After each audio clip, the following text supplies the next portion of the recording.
All right, welcome to Module 4 of this Channel 9 series talking about release management with Visual Studio Team Services. And my name is David Tessar. And I am Donovan Brown.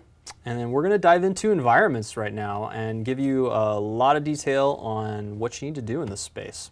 First up, though, we're going to tell you, what is an environment, because although it may seem obvious, there's a little bit of caveats you need to understand. Talk a little bit about agents and how it relates, hybrid and variables in terms of defining your release definitions. And then we're going to give you a couple demos. So here we go.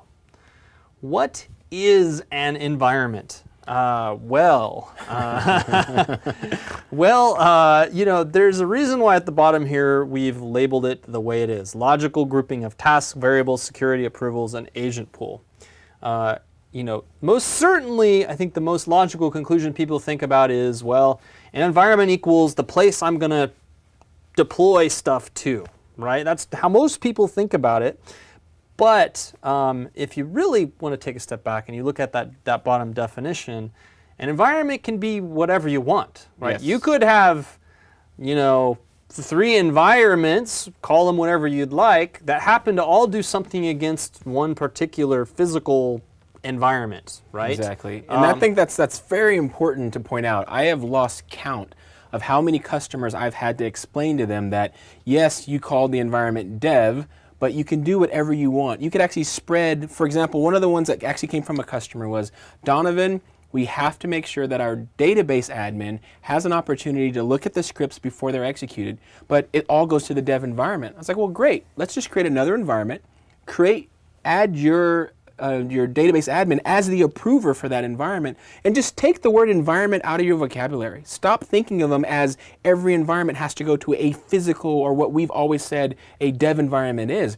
If I wanted to copy my web app in one environment and have approvers before and after it, and then deploy my database in one environment as we define it here, and then have approvers before and have it, our tool will happily do that. You can target the exact same machine in multiple, what we call environments in the user interface, but think of them more as stages or phases in your deployment in which you can do whatever you want. Yeah. So if you think about it, right, you say you get one set of tasks, right?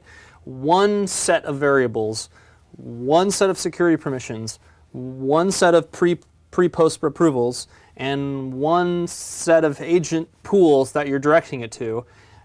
That's the variables of the level of granularity within an environment. So do whatever you like inside of them. Target the same environment multiple times, or maybe you have 4 different QA environments, but you want to do the exact same thing all at once. You could do them in one environment called QA that touches any number of machines. So again, I think of them more of stages or phases of my deployment versus in physical environments. Yep. So next, agent options. This is important that you understand a number of concepts in this. The first one that's really important is the fact that the build and release agents in this new system are the same, right? It's one agent. There's a client download for the process that we showed you in the other course on how to create build agents. It's the same. Like that same agent that you install and configure can be used for releases as well. And so that's really important to understand. The next thing is let's say you have all these different machines all in a pool, and maybe, for instance, your release machine really just needs PowerShell on it, right? Maybe that's all it really needs. It needs PowerShell or some Azure PowerShell commandlets or something like that. But yet your build machines need a whole bunch more stuff, right, to do the builds, Visual Studio and the likes. How do you, if you assign them all in one pool, how do you know, how can I make sure that I get just that one machine that's doing the deployment? And there's a number of ways. One, you could assign a new pool for just the particular released ones. That's definitely an option. And just assign, when you create that build agent, which is also your release agent, assign it to that release pool, whatever you want. But there's also another option, and this is the kind of the lower level of granularity that you have, is this concept of demands and capabilities. And those two are very much tightly coupled together.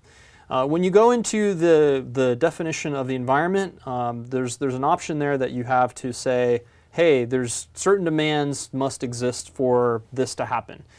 Those demands are going to be there based on the task, so certain tasks will actually automatically add in certain demands, and you could see in the slide Azure PowerShell is one for tasks that uses Azure PowerShell. But if it's very flexible. So like if you said, I want to add demand for, release me into the wild build agent, then right, you could add the release me into the wild build agent and say that it must exist, okay, in the demands for that particular environment. And then if you go over to another screen, which is the one we have on here, in the agent queues, you have the ability under the capabilities tab for that particular agent to add manual things. So if you wanted, in this case, to continue with that example, you would add the release me into the wild agent capability, and then you would know always that one agent, if that's the only one that has that tag, is the one that's going to actually execute whatever tasks are there for that particular environment definition. Correct. And I do this a lot because I use tools that aren't currently on our hosted build agents, like Wix for my installers.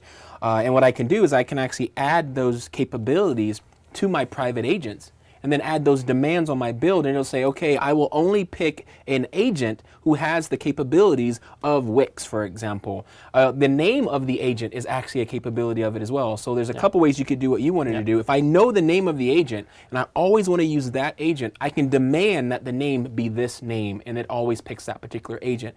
Another time that I did that was I'm a big fan of Selenium, and Selenium can run across different browsers, but I don't install all the browsers on all my build agent. So I actually added each browser category like Chrome or Firefox or IE as a capability of an agent. And then on my release, I demanded that you have Firefox, and it only chose the one agent that it knew had Firefox on it and ran all my Selenium tests there. So they're very flexible and very powerful way to be able to say, that's the agent that I want to use. Yeah, and those build agents will by default, by when the agent, the service runs, it actually gathers data on what are the capabilities that it has. So you do get some of that out of the box, right? You're not going to have to sit there and hide everything in there. Absolutely. So you can go to, in that agents tab to see, what services are available for what nodes, and then give you those other options. Absolutely. Okay.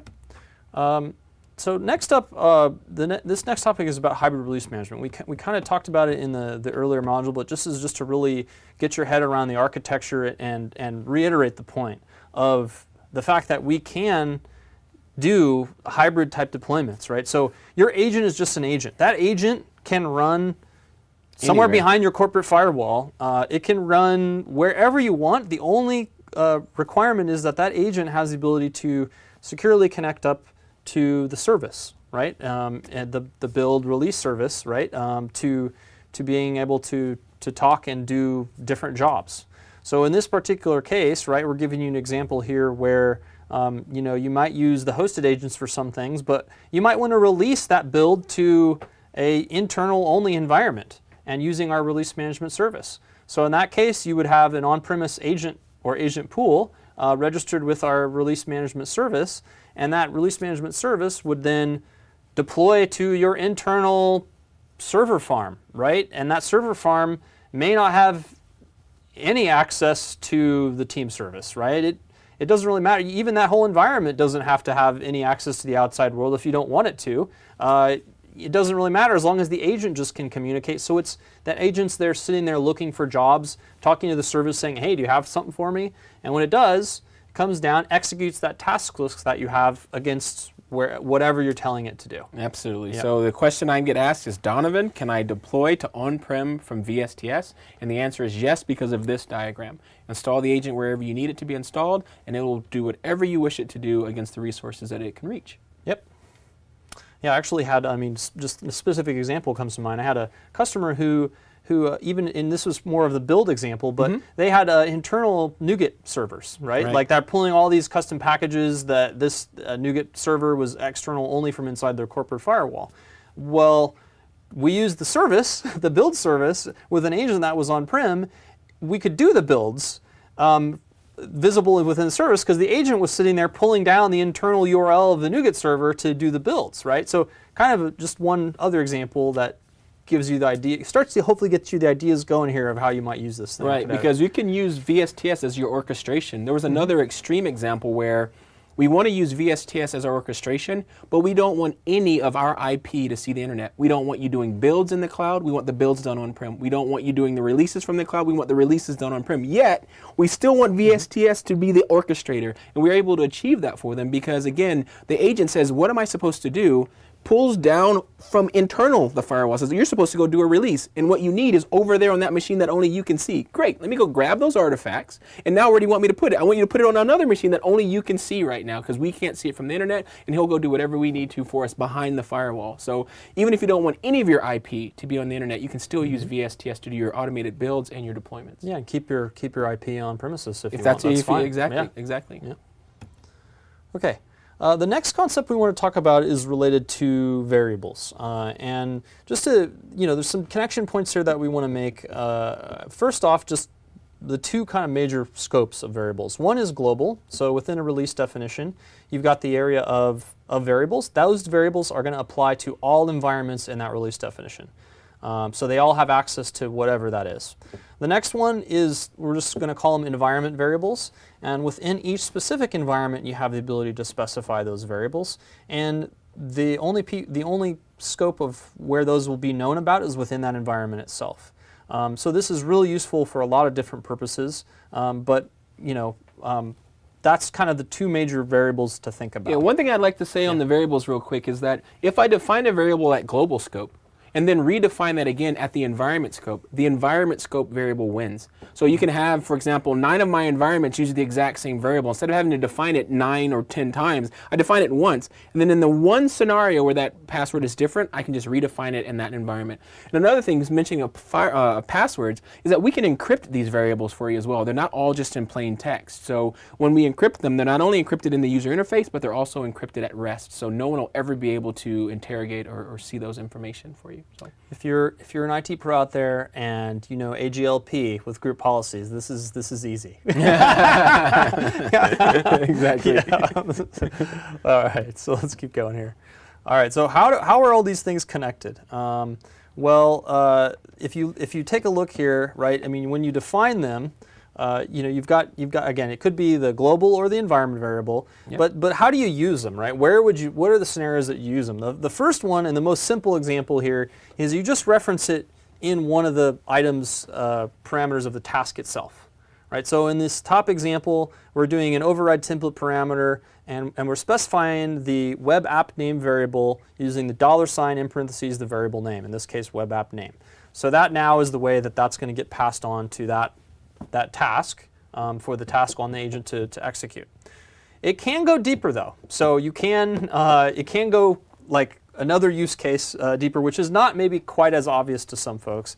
And that is that you may actually pass that variable into a particular, let's say, PowerShell script or JSON file or something else that is actually looking for that particular variable for what you're trying to execute. And again, this is all happening on the agent itself. So the variable gets passed into potentially a task or just gets referenced inside, in this bottom example is a JSON script. And I know that Donovan's going to show you a little bit about that here in a bit. So, sure. Yeah. Okay, so that being said, I'm going to switch over and let Donovan give us a demo here of the release environment and keeping it going. Perfect. So let's pick up where David left off earlier. So if we were to go back to his definition that he created here, release me into the wild, we're going to go and edit this. This gives us a little bit more space here. We have an environment, but the environment doesn't have any task in it. He chose the empty template that gives him complete control over what it is that we want to create. We do have templates though, so if you know you're doing a web app to Azure, you won't have to go through this that we're about to go through. It'll just set it up for you. Now what we have here is a task library.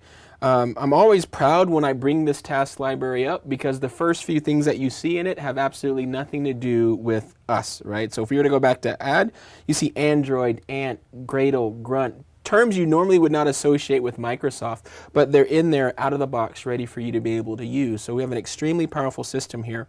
And this list can be extended from the marketplace like we talked about earlier. So if you were to add an extension that had its own set of tasks, those tasks would actually start to show up here as well. And as you might see, there's a couple of duplicates here because I was able to add my own. If I like your task, but I think I can do a little bit of a better job, I can even add my own task to this library, so it's very powerful. So what we're going to do is we're going to start implementing some of those DevOps practices. And one of them that I know is near and dear to to my friend David's heart here is infrastructure as code. So what we're going to do is we're going to go ahead and say, I would like to actually use the Azure Resource Group deployment to actually stand up the target environment in which I want to deploy to. After I do that, I'm going to then want to go off and deploy a web app into that. And then finally, I'd like to go ahead and run some tests against that environment as well. One thing I'd like to point out here real quick, this says Visual Studio Test. Don't be confused by that. This will run Jasmine test, it will run Selenium test, it will run XUnit, NUnit, MBUnit, you name it. So don't be alarmed that you don't see MBUnit or Selenium. That means we can't run it. This task can actually handle all of those for you. So we're going to add that one as well. And now, as you can see, I have those 3 tasks in the order that I want. Should I have chosen them in the wrong order, I can simply drag and drop them, so the user interface is very flexible for you to be able to use that. Now all we have to do now is start filling in the blanks. We've already created those service connections we talked about before, so we're going to go ahead and use the service endpoint and say I want to use this one for my connection. I want to create a new resource group in Azure or update one that already exists. So if it doesn't exist, we'll create it. And if it already exists, we're going to go verify that it looks the way that we want it to. And if everything's great, it's a no op and we're going ahead and move forward. What I get to do now is choose what I want the resource group name to be, and we'll just call this one here, Release Me into the Wild. Into the wild, I mean, RG, so we'll just call it resource group there. We get to choose where in the world, because you know Azure has data centers all over the world, and we get to choose where in the world we want this data center to be created. And then we start to browse our artifacts to start to see exactly where. And as you can see, it shows me my Jenkins artifacts, and it also shows me the one from our build. And I'm going to come into our drop here. I'm going to go into my resource group project, which is a project I created earlier that actually has that JSON template that defines the environment into which I want to deploy my app. Now you might be wondering, well, Donovan, I've spent a little time with our build system, and I know that if I use this one here and I put in a name of a website that doesn't exist, it'll create it for me. So why am I going through this extra step of adding this resource group? Well, Donovan, I'm glad that you asked. I'll just lob that one up there for you. Go, right? Yeah. Well, so I mean, this is a common kind of, I think I don't know about debate, but a thing that kind of goes around, right? You know, you have dev person who says, well, I just deploy it and it works, right? I'm good. Yeah. So you may have to have the ops guy, or maybe I need to make a couple little tweaks on the infrastructure afterwards, but it's fine. It just works. Why am I going to spend all this time to create this template and this infrastructure as code thing? I don't need to deal with that. Well, someone has to deal with it. Somebody, yeah. So right, I mean, somebody is going to have to deal with this at some point, right? And so it's one of those deals where, I mean, first of all, let me back up and say that, is this just an extreme investment of my time? Well, especially for a web app, we have a lot of templates, and there's even a huge Azure Resource Manager template gallery that helps you to jumpstart a whole ton of different stuff. So Absolutely. it's, don't be scared. It actually can be a lot faster than you think, is the first thing I'd say. But there's kind of some consequences, right? If you go down the path of not using infrastructure as code as you go through environments. Well, one of the big ones is, well, what if something changes, right? Like what if, in dev it's a little different in prod or QA, and maybe somebody hacks something different. Maybe somebody goes in and accidentally changes a setting, and then that causes outage, right? Or your tests may work in one environment and not the other due to some little tweak in some setting in that infrastructure that's there, right? So that's another one. The other one would be like, hey, I want to I know that this next version of the app needs another piece of infrastructure in Azure. Well, that's really easy once you have a foundation there, right? You just add a new resource, and now it gets provisioned alongside of wherever you're provisioning that to, and you can then make that seamless connection to go all the way into production by just taking that same resource template, modifying those parameters, and then pushing it all the way through your phases. And I also think the longer your pipeline gets, the more you benefit from infrastructure as code. Let's say, for example, that we decide we want to now implement deployment slots, and I have 5 environments. Some poor guy has to go in Azure and 5 times go add deployment slots and enable them and name them all the same so that our deployment is the same. But if I were to do infrastructure as code, I would go into one template, I would then make that adjustment to our infrastructure, and I would simply deploy it again. And then magically, all those environments will take on that new attribute or that new functionality that we want in our infrastructure. So I look at it more from a maintainability. I mean, it's a huge maintainability saver for me, not having to do something and repeat it. Not to mention having a human do it versus having a tool be able to go and spin that environment up for me. Yeah, and just one of those side benefits too, right? I mean, is you know, it's a good point of collaboration for dev and ops to work together because you both care about the infrastructure. And then, you know, in terms of, you know, quickly spinning up environments, it's like there's no more, it works on my DevBox machine under wherever it is. It's like you've got the same definition to provision from nothing, exactly everything that you need. So, agreed. You know, a lot of different benefits, but I'll pause. I think hopefully that's enough for you. Get off your soapbox now. Yeah, get off my box and we'll continue on release management. Exactly. But yeah, you ideally want to do both hand in hand. And it doesn't have to be, here's the other thing too, I mean, the infrastructure doesn't have to be Azure Resource Group. I mean, in our case, that's the easiest because that's what we're using. But that general premise is, hey, you define your infrastructure in code, you push your bits to that, and in tandem, however you're going to accomplish that, that's just the best practice. Great. Anyway, keep going. Oh, sure. So I've chosen my template. Our templates are actually backed by a parameters file as well, which is we're just going to basically try to rebuild the image that we had in our slide. So I'm going to quickly go and navigate my templates. I'm going to go ahead and grab my params file. This allows me to override some information, but to be exactly accurate to what we showed, I'm going to show you how we can go back in here and add a configuration variable. And we're going to add this one, just call it web app name, and we're going to call it dev web app. Just for demonstration purposes, I'm going to go ahead and copy this value here. And I happen to know inside of this template here, I have something called website name, which is where I want to use this value. To use a variable, you basically use a syntax where you start with a $sign, an open paren, the name of the variable, and close paren. And then VSTS will go in and say, oh, okay, that's a variable. Let me go look up its value, and then let me replace that for you when I go ahead and make this call. The website name is actually inside of my template, and it's going to be overwritten for me by this particular value here. So here I'm going to go back into my website, again, use my information. You might notice there, I will point this out, only cert is available in this dropdown. But if we go back over here, you'll notice that cert and service principal is available. It's the tool knowing exactly which type of authentication it needs for the particular task. And that's specifically why we added 2. Because we know the 2 that we added will give us every single task that we need inside of the toolbox. A web app name. If I already have web apps there, I can go ahead and pick one that already exists. But we're just going to go ahead and, actually, we're going to use a variable. I already have it. I know exactly what I want it to be called. I want it to be called this. Right? So now, what's really nice is that when we go and add additional ones, all I have to do is just change that particular variable. I like it to also be done in EastUS2, which is what I chose before. And then here, again, browsing my artifacts again, we should have a zip file in my web app that is ready for me to actually go off and release. So this is the package I need to pick up. And then finally, I'd want to be able to run some tests. And this actually out of the box is completely configured to be successful for us. So now all I have to do is go back in and save this. And now I basically have my pipeline for, let's change this to dev. So this would be our dev environment that I have now completely configured for continuous deployment at this point to one environment.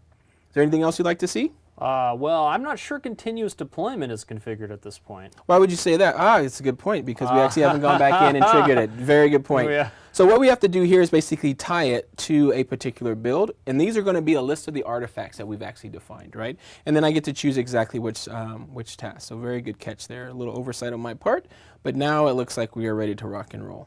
Okay. So I could go off and trigger a build by simply checking in some code. Now I think now, since I already have another build, so we're playing a little magic here. I actually have this one running too. Both of these are actually going to trigger at the exact same time. So just for fun, I'm going to go ahead and turn this one back off. But I wanted to show you how you do it because I already have one wired up already. It's like a cooking show. I already have a ham in the oven. So we're just going to go ahead and trigger this one real quick here. While you're doing that, I think it's just kind of an interesting thing of how things are evolving, right? I mean, continuous integration, it's a checkbox. Continuous deployment here in this system, it's a checkbox, right? Yeah, we're getting really close. And so we're starting to see how the deployment pipeline and a lot of the DevOps concepts are becoming easier and easier as tooling and things like that evolve. Yeah, I made a joke at Connect, and it's going around the internet now of a picture of me saying my mind was blown when I was younger as a developer, thinking continuous integration was rocket science. It was something that just like, whatever, you're never going to be able to let me check in code and then compile it and test it. It was like mind blowing. And then all of a sudden now it's like literally you just check a box. And all that stuff that used to be hard to us has become so easy. And continuous deployment's the same thing. Just check a box. We've figured this out for you. We've made it easy.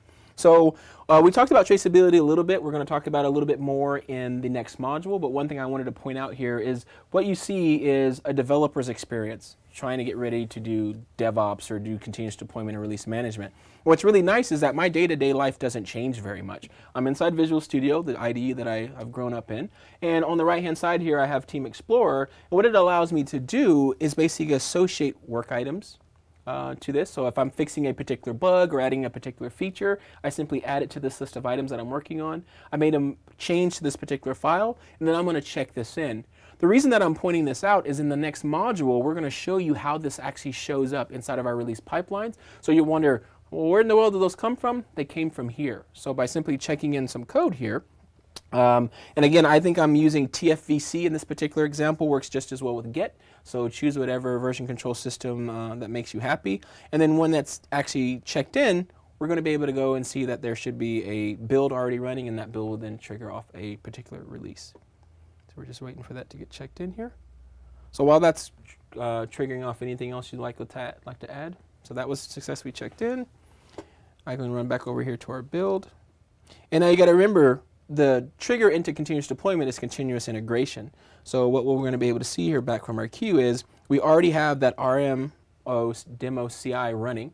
That build is going to complete, and when that build completes, it's like handing a baton off into a relay race. It's going to hand it off to release management and say, please start moving this down our pipeline. Yeah. So here you really see the continuous integration because you check that in, automatically generated a build, and then you're going to, after that build's done, you're going to see literally continuous deployment in place, right? There's no time wait. It's automated. It's fully going to happen here in a second. So now that the build's finished, we're going to come back over to release management. Go to overview here, and as you can see, we have one that's actually already running.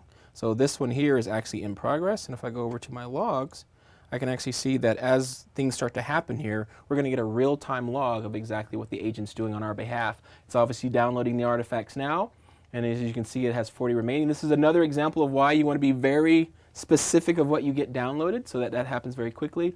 And now it's going to go ahead and deal with our info structure for us. It's creating or double-checking that resource group. Finally, it's going to deploy our web app and then run any tests that we have configured. And then in the next module, we'll be able to show them how all this stuff gets surfaced. Well, yeah, we're gonna switch gears here. Sure. Keep you all the audience here on your toes, and I'm gonna demo kind of making an extension into your environment. So, so far we've kind of showed the configuration of one environment, but what if you have more? What does that look like? And so that's what I'm gonna jump in here and show you. So if we keep going here, and this time we're gonna edit my release me into the wild app definition. And the first thing that you want to do, assuming you kind of have the list of steps you probably want, there's a good chance that those steps are fairly similar with maybe another environment that you want to release to, right? So, in the typical dev environment, you're going to push really frequently, do continuous deployment. At some point, you're saying, okay, we've battle tested this thing. We probably want to go to a staging or something right before production. It's up to you, but easy task here is one, clone environment. So if I click on clone environment, I now have that same exact list of tasks, and we'll just call this stage. And you'll notice that when I click here or I click there, it looks exactly the same because that's what it did. It literally copied the tasks that were there at that time over. It's important to point out that this is not a ongoing thing. So if I change what's in dev, it's not going to get mirrored in stage. Correct. It's just a copy of what was in there. It's just a copy was there at whatever it was at that time. And not only does it copy the task, you might have noticed it also copied the variables as well. Right. So the original variable that we defined in dev, we can now simply change its value in staging to point at a different website. Yeah. So in this particular case, and this is one of the things with infrastructure as code, at least for Azure Resource Manager templates, your template should be the same, right, for your different environments. So the infrastructure, the Azure website is going to be the same, but I might want to change the parameters. So really here, I could either have a different parameters file that I'd want to select, Or I could possibly override additional website, additional template parameters. For instance, I know that I want to have a different storage account name or other things that are there that are defined inside the resource group template.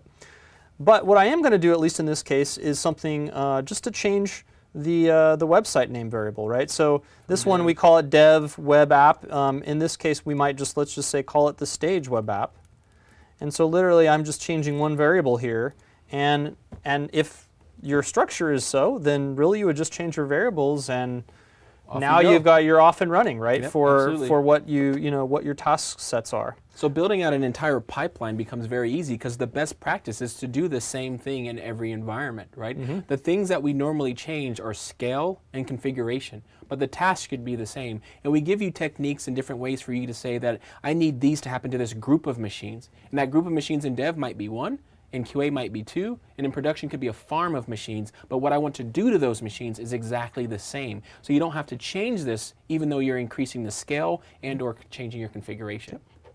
So some other options that we haven't really talked about here is looking at the approvals. Yes. Right? So for instance, if I wanted to assign approvers, I have the option here to have an approval before it goes to that environment. So meaning the other one completes, and then before I actually do the tasks that are in that list, I'm going to send an email. So let's just say in this case, I'm going to send it to Donovan, right? Yep. And so I could click him there as the person that has to approve before we go to staging. I want him to get an email, absolutely. I'll get a rule set up for that. and then right, you got the environment owner. They can have email notifications as well. We'll click OK, and now you notice down over here, you have the little 1 next to the one approver there that's listed in that particular environment.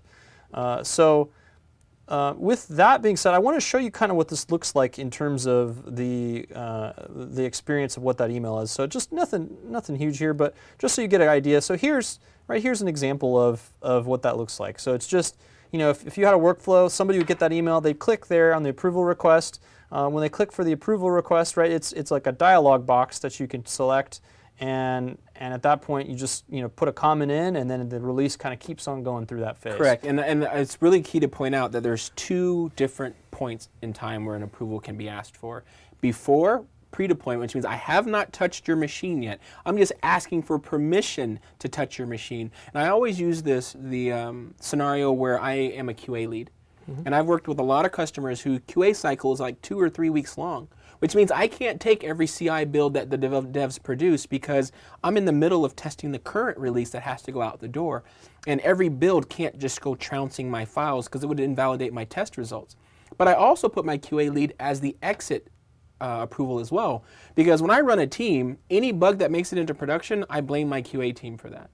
Any release that we don't release to production because of bugs, I blame my dev team for that. So my QA person has to have the ability to say, should this continue outside of QA? So if I've done my testing and all my functional testing failed and my exploratory testing found lots of bugs, he has the authority to say, I don't even want to inundate those downstream environments, right? I know this isn't good enough and I'm going to stop it now. So again, you have the ability to say, before you touch my environment, and then you also have to say, should this continue down the pipeline or not with the post-deployment approval as well. So it's a really flexible because now he put an individual there, but that could just as easily have been a group. Right. And then when it's a group, any individual in that group has the authority to go ahead and say this is good or not good. And what's really nice about that is if you and I are on the same team and one of us goes on vacation, it doesn't stall all of our releases because I happen to be in Hawaii enjoying myself. You have the authority to go in and approve it.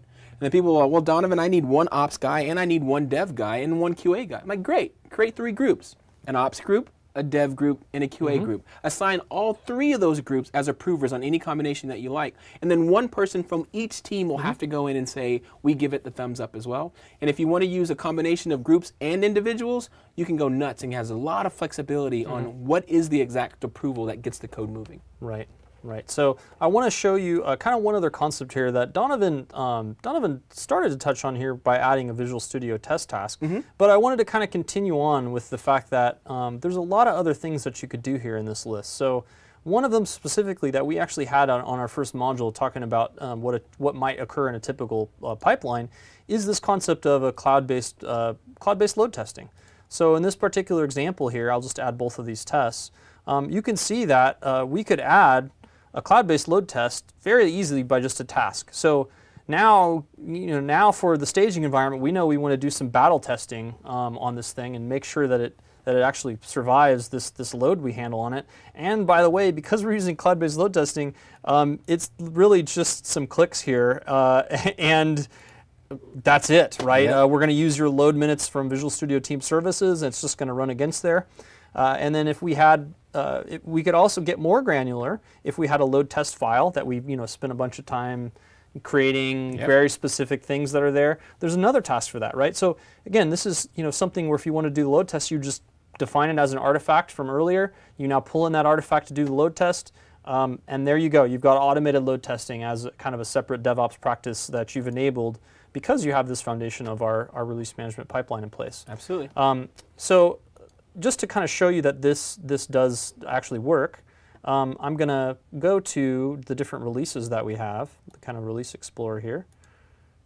And I wanted to show you kind of one that was already completed in the overall pipeline that Donovan created earlier. So here you can see we have the whole pipeline, and when we go to the actual tasks, you can see that Donovan had created one task, which was a quick web performance load test. So there you go. Just to show you that this is not a smoke and mirrors, but it actually works fairly easily, right? So here you can see the task executed. He ran for 60 minutes and run 25 load minutes against a web app, right? And then those tests finish, and that's it. It's like it's that easy for getting things going and extending other DevOps practices. Absolutely. Okay, so with that, I think we are about ready to wrap up here. So we have kind of the resource slide that we have up again. So in case you're just watching this individual module, you can check that out. But yeah, so stay tuned. We have one more module left talking about visibility and release management. So stay tuned.